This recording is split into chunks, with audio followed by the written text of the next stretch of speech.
Located in the extreme far east of Siberia is Kamchatka.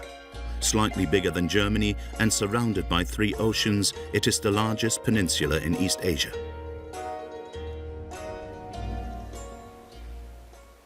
Virtually uninhabited, Kamchatka is one of the most active volcanic regions on Earth. 30 of the 160 volcanoes here erupt at regular intervals. According to legend, when creation was complete, God still had a sack full of everything and bestowed it on Kamchatka. Up until 1990, the peninsula was a military no-go area. For years, time seemed to stand still on Kuril Lake too. The second deepest freshwater lake in Russia, it lies in the caldera of a huge volcano.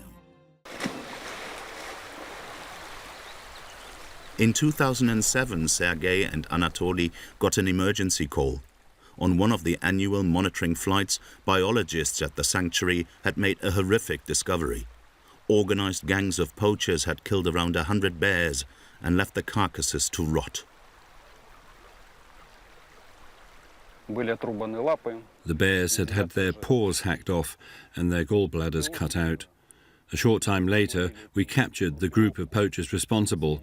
They had chopped the paws off a mother bear and her 3 cubs. In China, bear paws and bear gull are in great demand.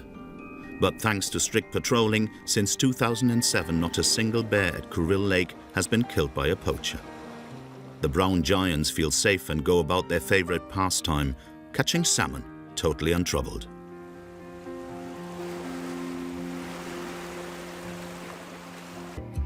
I am so grateful that fate has given me such a friend, a comrade for life and for work.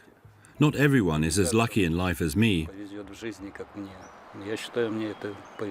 My friends are my colleagues.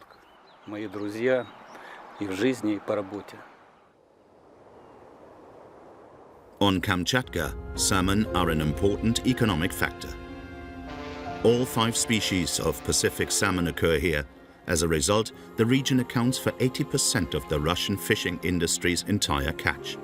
Strict regulations and quotas are in place to prevent overfishing.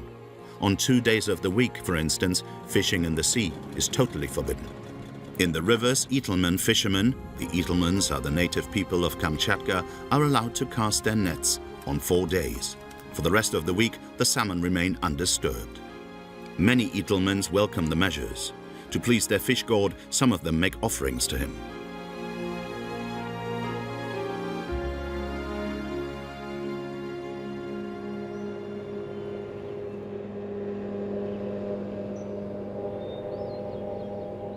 In the sanctuary, Sergei and Anatoly are embarking on their next patrol. They're being taken by boat to a remote region on the Odzanaya River. It was here in the middle of the night, a few years ago, that they surprised a large group of poachers. The man had 500 kilograms of salmon eggs with them, a huge amount worth around 8,000 euros on the Russian black market.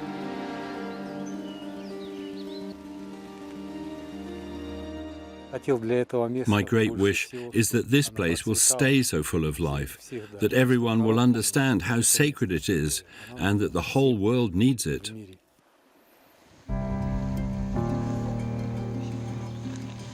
The cub felt that. The better the food situation, the more cubs a mother bear will produce. Thanks to the lush vegetation, triplets are not uncommon. What's more, the lake serves as a delivery room for red salmon.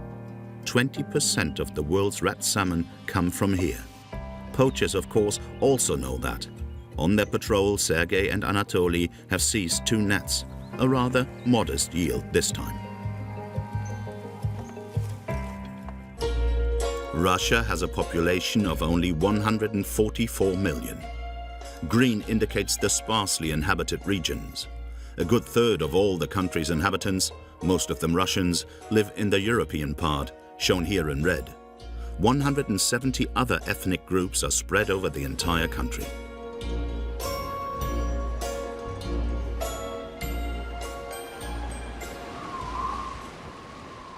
The most deserted area of Russia is located around the Arctic Ocean, which is rich in species. It's an icy world of incredible beauty, and it still abounds with life.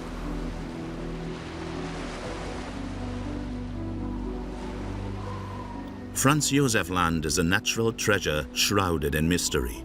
It consists of some 190 uninhabited islands located just 900 kilometers from the North Pole. The Nenets lead a life full of privations. As nomads, they migrate with their animals all year round.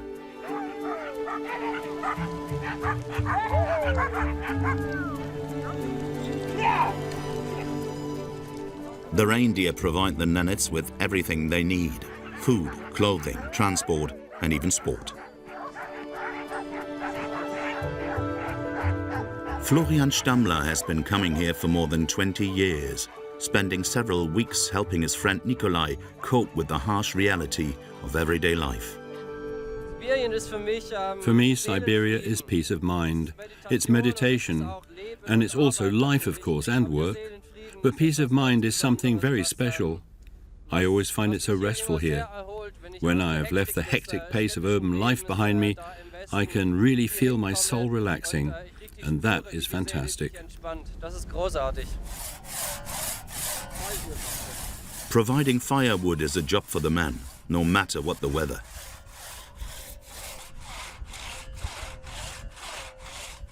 When a snowstorm persists, Nikolai's family can sometimes spend days in their chum, their traditional tent. But the Nenets are used to it. After all, they've been living in these icy wastes for generations, cheek by jowl with their animals.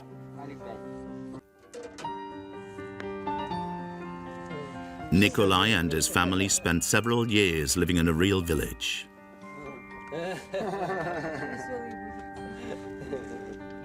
But then he decided to return to this icy emptiness. First and foremost, I was drawn by the tundra. That was the main reason. Secondly, my father was sick. So we had to come here, back home.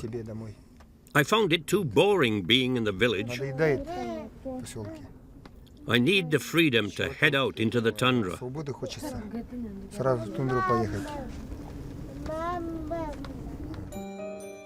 Nearly everything the Nenets wear came from their reindeer. Well moistened, the sinews serve as yarn, as they have done for centuries.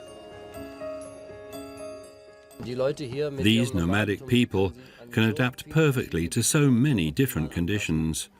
Indeed, their capacity for adaptation is so great that, amongst other things, they can adapt to industrialization as well.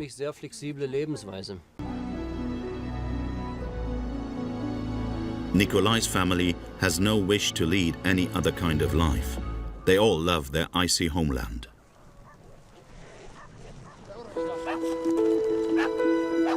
Today is slaughter day. The Nenets kill their animals by strangling them. It's not a quick death, enough to make any European shudder. But for the Nenets, this is a centuries-old ritual.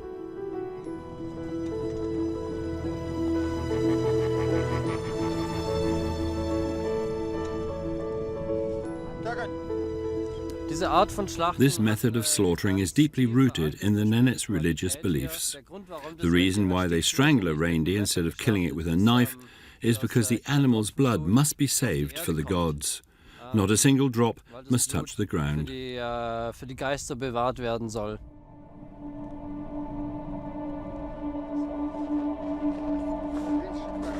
Everyone lends a hand with the slaughtering. Later, every part of the reindeer will be put to use.